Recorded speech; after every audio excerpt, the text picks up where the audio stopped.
Mahigit 6 na oras ng brownout sa Barangay Apolonio Samson sa Quezon City. Yan po ay matapos sumabog ang linya ng kuryente roon kaninang madaling araw. Detalye po tayo sa ulat on the spot ni Christian Manyo ng Super Radio DZBB. Christian?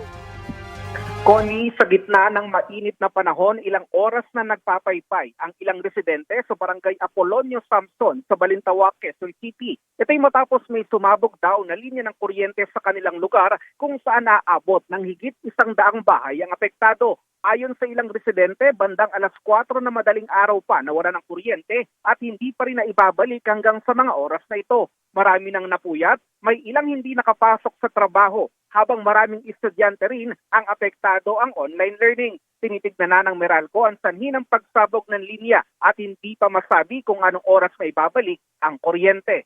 Connie? Maraming salamat Christian Manyo ng Super Radio DZBB. Kapuso, para sa mga maiinit na balita, mag-subscribe sa GMA Integrated News sa YouTube. Sa mga kapuso naman abroad, subaybayan nyo kami sa GMA Pinoy TV at sa www.gmanews.tv.